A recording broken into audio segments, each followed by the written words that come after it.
Honestly, guys, every time I hear an intercepted Russian phone call, I just feel worse for them.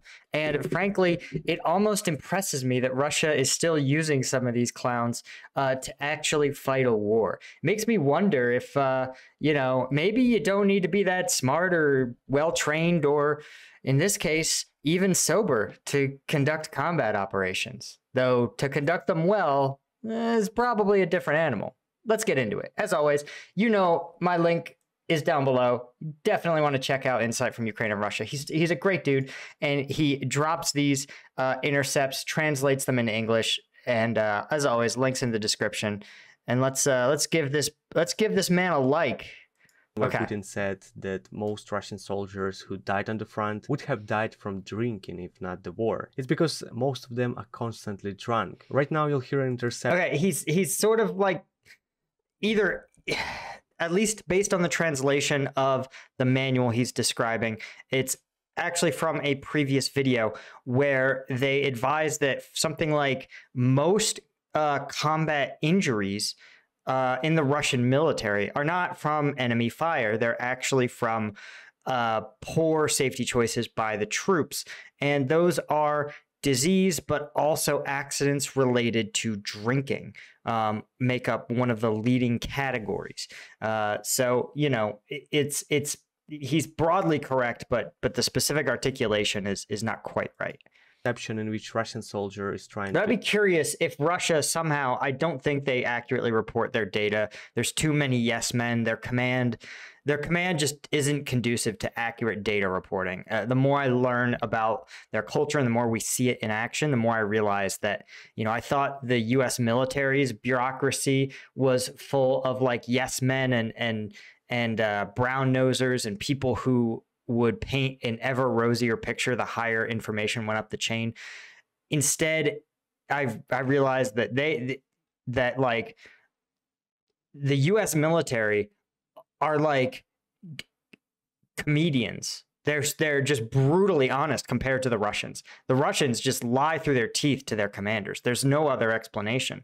And so if you could somehow get good data, like real honest data, I wonder what is more dangerous to the Russian military, Ukrainian armed forces or vodka? I think it's neck and neck, guys. to explain it to his mother. So let's go. Четверо суток не спал. Не спите? Я четверо. Ну да, мы с пацанами четверо суток не спали. А чего? Потому что, блядь, вода, все в воде, блядь, все мокрые. Все в воде, а... И все мокрые, да? Да, Не болеете? пока что нет. Соплей нету пока. Это не вот. Хорошо.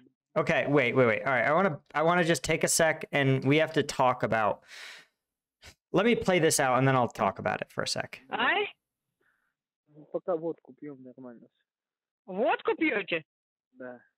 А где вы, блядь, берете? All right, okay. So here's the thing, guys. Here, I'm going to give you guys an analogy.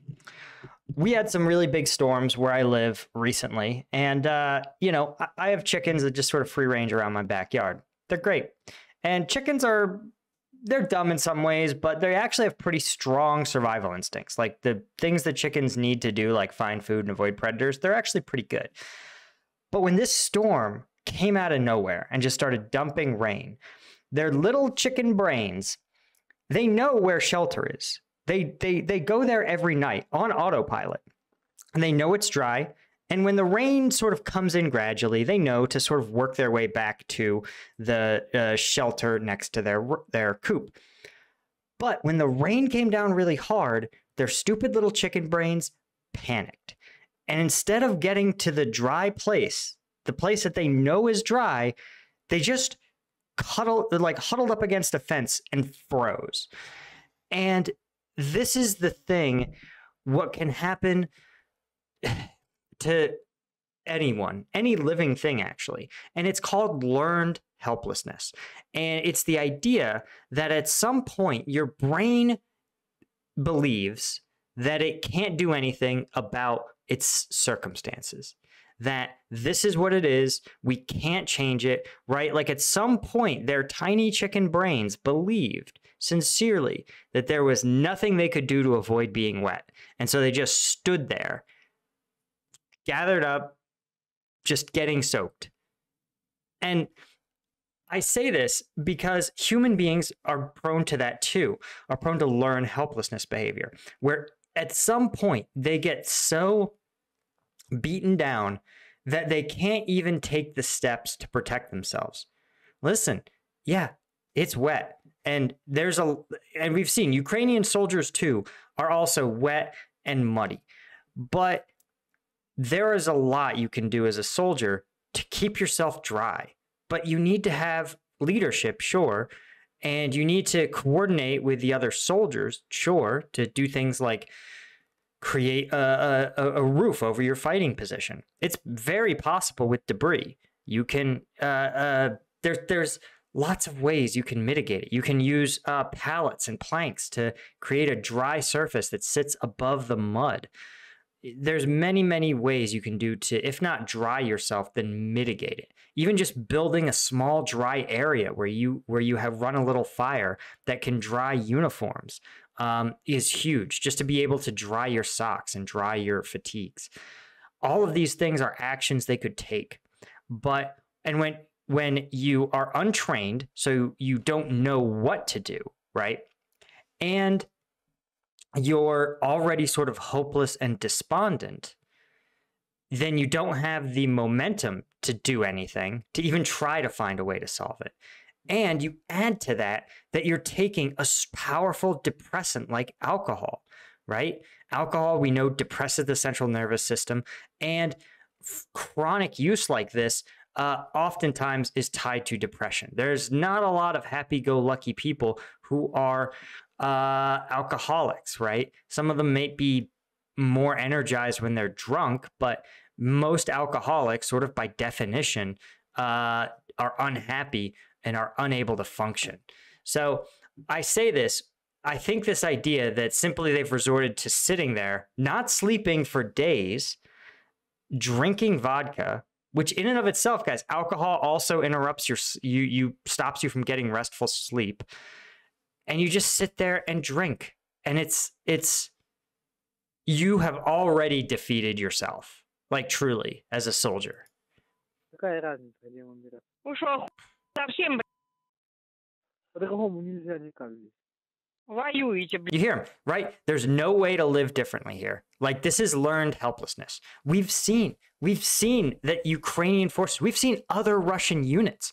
Some videos, we've watched them construct robust entrenchments that with some basic quality of life enhancements, roofs and small protected areas that remain dry in the rain.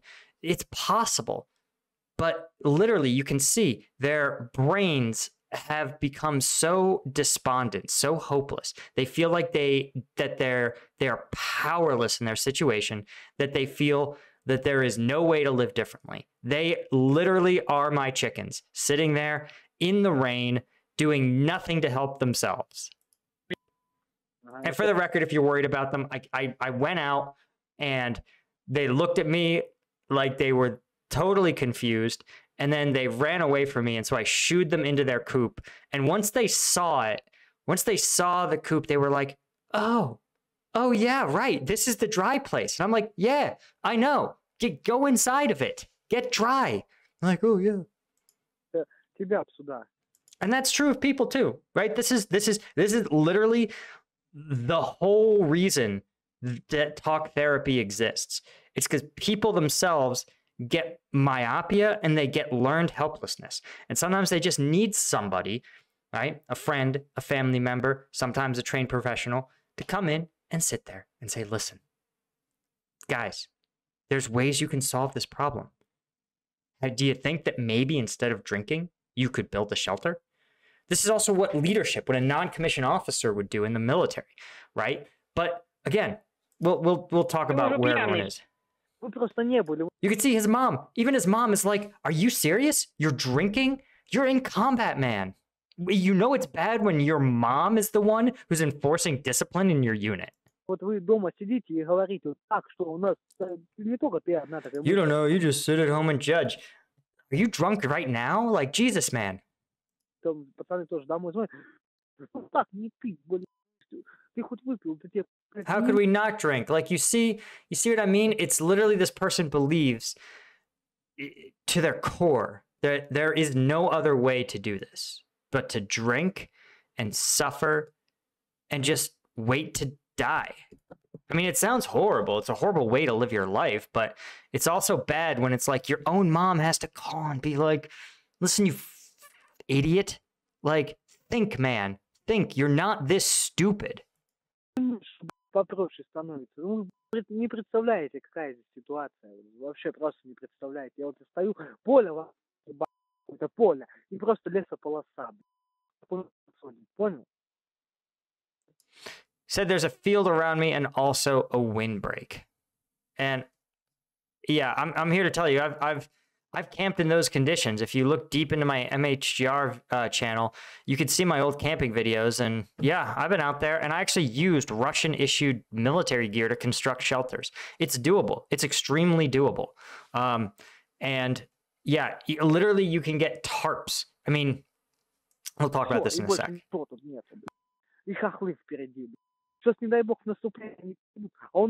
Right, so he says there's only 30 of us left in the company. So, you know, a company is probably 150 people. So you're talking about, what's that, 80% casualty rates already? He's in a field. He says a windbreak. I think he means a berm. 30? Да, у нас всех людей. Человек у нас. Рядом кто-нибудь есть вокруг еще? Да и есть, только до них дойти When he says is there someone near you, I think she means, is there another unit? А дойти до них надо как? Ты же как до них дойти-то надо. So one of the reasons I think you're seeing so much inaction, I think this is the Russian way of war, right? Where they basically default to take no action until given explicit orders. So they literally won't dig a trench or construct a shelter unless ordered to do so by someone. And if you have 80% casualties, most of the someones are gone, right? Sometimes even just a senior person who's just like naturally kind of a leader might do some organizing. But officers, you know, non-commissioned officers, if Russia has any of those, like that's what you rely on to sit there and be like, no, you're not going to drink. We are going to instill some discipline and actually try to like not at least suffer immensely for no reason. Это километр 2 пройти надо до них. Угу. Они просто не Это понимают. именно по полю, да? Не по полю, по дороге. Ну, дорога вся... По дороге пройти. Да. See, this is the thing. And I get it. Some people just want to commiserate, but this is someone who needs to be told that he needs to take some action, that he needs to listen, you think this problem through, man. Just don't sit here and die. And it's a mother to her son, right? So she's sitting there and she's trying to help him assess the situation. Okay, so can you get to another unit? There's only 30 of you left. You should probably be with another unit. How can you get there? Oh, there's a road? Okay, you would need to go through the road and over the windbreak, the berm. По лесополосе вам опять пройти надо. Ага. Просто понимаете этой хуйни все. He's probably drunk. You don't give a shit about what's happening here. She's literally trying to help him. Как тут не пить? Да только пить и надо. He knows. He knows that she's trying to say you could do something else. That's why he's spontaneously saying this. He knows that his mom is saying, listen, there's other things you can do. That's what she's getting at. And he goes, he says, you don't care, which is almost certainly not true. But then he goes, how could we not drink? We have to drink. Like preemptively answering her ultimate question, which is, why don't you try to take some actions to protect yourself? Так а где вы, я не пойму, где вы нашли, ходите выпить? Есть варианты, есть люди, которые в другом полку ездят в город. This is what fucking kills me. Есть. Какая разница? И вам привозят, да? Мы деньги скидываем, нам привозят. So here's the thing. Here's what also pisses me off. Okay, you've got money for vodka. How about you ask these guys, instead of getting money for vodka, you tell them, hey, I want a tarp. I want some wooden pallets. I want nails, right? But you're sitting in a field, man. You're getting soaked. Build something. Help yourself. I want a tent. Literally, if you can get a bunch of trash bags, you can construct a not unreasonably waterproof shelter. Truly, the level of preposterousness of this is just like it's just what you get.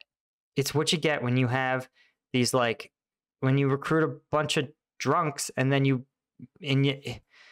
I don't fully understand it, right? Because I'm a Westerner. I'm from a Western military tradition where if we took 80% casualties, I could literally have told you exactly who in my platoon would be in charge, and everyone would know it. And the truth is that there was an expectation where if you were a senior specialist, you would not only be expected to take charge, but it was assumed that you were going to make sergeant. And so we tried to prepare senior specialists at the specialist level for that duty, learning, hey, walk through this mission brief, right? And the squad leader would sit there and correct them. Or, learn about the 5 paragraphs of an operations order. I don't understand this. Like, I just don't.